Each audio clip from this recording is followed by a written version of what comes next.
Alam mo ba na may mga gulay na hindi lang mababa sa carbs, kundi puno pa ng sustansya na makakatulong sa'yo para maging healthy at makontrol ang timbang? Kung ikaw ay nasa low-carb journey, siguradong magugustuhan mo ang listahang ito ng mga gulay na hindi lang masarap kainin, kundi may malalaking benepisyo rin sa kalusugan. Maraming nagtatanong, ano bang mga gulay ang safe kainin kapag naglo-low carb ka? Hindi kasi lahat ng gulay ay pantay-pantay pagdating sa carbohydrate content.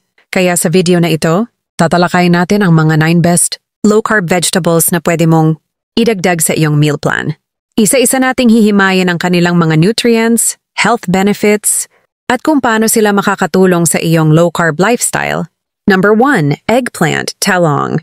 Ang talong o eggplant ay mababa sa calories at taba ngunit mayaman sa fiber, antioxidants at mga bitamina at mineral tulad ng potassium, folate, at vitamin C, vitamin B6, vitamin K. Ang mga sustansyang ito ay nakakatulong sa pagpapabuti ng kalusugan ng puso, pagkontrol sa blood sugar, pagpapalakas ng brain function, at pagsuporta sa digestive health mo. Number 2, asparagus. Ang asparagus ay mababa sa calories ngunit mataas sa mga bitamina A, C, K, at folate, pati na rin sa fiber at antioxidants na nagbibigay ng iba't ibang benepisyo tulad ng pagsuporta sa malusog na pagbubuntis, pagpapababa ng presyon ng dugo, at paglaban sa mga sakit. Meron din itong chromium, isang mineral na nakakatulong sa pamamahala ng blood sugar, at glutathione, isang detoxifying agent na lumalaban sa cancer. Number 3, broccoli. Ang broccoli ay mababa sa calories, mga 34 per 100 grams per serving. Ngunit mayaman sa fiber, vitamin C, vitamin K, folate, at potassium. Mababa din ang carbohydrates na nasa 6.6 grams per 100 grams. Ang mga antioxidants at phytonutrients nito, tulad ng glucosinolates, ay tumutulong laban sa cell damage at pamamaga na maaring makatulong sa pag-iwas sa cancer, pagpapabuti ng kalusugan ng puso, at pagpapababa ng blood sugar. Ito ay may potensyal din na mapabuti ang kalusugan ng buto at bawasan ang panganib ng osteoarthritis. Number 4, mushrooms. Yung mushrooms ay mababa sa calories at carbohydrates na nasa 3.3 grams per 100 grams. Ngunit mataas sa protina, fiber, at ilang mahahalagang bitamina at mineral tulad ng B vitamins, potassium, selenium, copper. Ang fiber at beta-glucan sa mushrooms ay maaaring makatulong sa pagsuporta sa malusog na paggana ng bituka. Bukod sa pagbibigay ng mga sustansya, ang mga benepisyo sa kalusugan ng pagkain ng mushrooms ay kinabibilangan ng pagsuporta sa immune system, pagtataguyod ng kalusugan ng puso, pagtulong sa kalusugan ng utak, at pagtulong sa pagbawas ng panganib sa ilang malalang sakit tulad ng cancer at Alzheimer's disease. Number 5, avocado. Ang avocado ay may 8.5 grams of carbohydrates per 100 grams.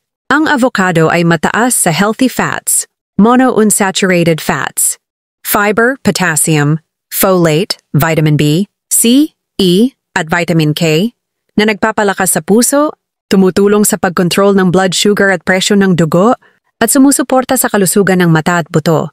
Bukod dito, naglalaman din ang mga ito ng antioxidants tulad ng carotenoids na nakakatulong sa pagpigil sa chronic diseases. Ang kombinasyon ng fiber at healthy fats ay nakakatulong upang mapalakas ang pakiramdam ng pagkabusog na maaaring makatulong sa weight management. Number 6, cabbage, repolyo. Ang repolyo ay isang mababang calorie, nutrient-dense na gulay na puno ng vitamin C, vitamin K, fiber, at antioxidants na may mga benepisyo kabilang ang pinabuting kalusugan ng puso, mahusay na digestion, at pinahusay na immune function. Naglalaman din ito ng folate, potassium, at vitamin B6, kasama ang mga antioxidant, tulad ng polyphenols at sulfur compounds na nagpoprotekta sa mga cell mula sa pinsala ng mga free radical. Ang fiber at potassium sa repolyo ay nakakatulong sa pagbaba ng kolesterol at pagkontrol ng presyon ng dugo na nagtataguyod ng kalusugan ng puso. Number 7, lettuce. Ang lettuce ay mababa sa calories kung saan meron lang 2.9 grams of carbohydrates per 100 grams at mataas sa fiber, vitamins tulad ng A, C, K at folate, at mineral tulad ng potassium at calcium na tumutulong sa pagbaba ng timbang, nagpapaganda ng panunaw, pagpapalakas ng immune system, at pagpapanatili ng malusog na paningin at kalusugan ng balat at buto. Naglalaman din ito ng antioxidants na may anti-inflammatory properties at lactocarium para sa pagpaparelax at mas mahusay na pagtulog. Number 8. Cucumber. Ang pipino, cucumber, mayroong 3.6 grams of carbohydrates per 100 grams. Ang cucumber din ay mataas sa tubig at fiber, mababa sa calories, at naglalaman ng mahahalagang bitamina tulad ng vitamin K at mineral, tulad ng potassium at magnesium, na nagpapabuti sa hydration, digestive health at bone health, habang nakakatulong din sa pagbaba ng blood pressure at blood sugar. Ang cucumber ay mataas sa tubig, high water content. Ito ay binubuo ng 95% na tubig. Ang pipino ay isang mahusay na paraan upang mapanatili ang tamang hydration ng katawan. Ang cucumber ay mataas sa fiber, high fiber, na nakakatulong sa regular na pagdumi at digestion, pati na rin sa pagtulong sa pamamahala ng timbang. Number 9. Cauliflower.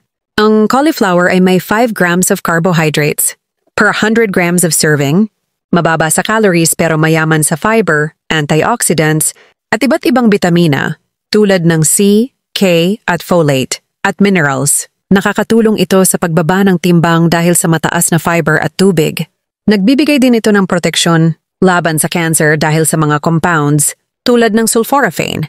Mahalaga rin ang choline sa cauliflower para sa brain health. Ayan, nakita mo na ang 9 best low-carb vegetables na pwede mong isama sa iyong diet. Hindi lang sila makakatulong para bumaba ang carb intake mo, kundi makakakuha ka rin ng sapat na fiber, vitamins, at minerals para sa malusog na pangangatawan.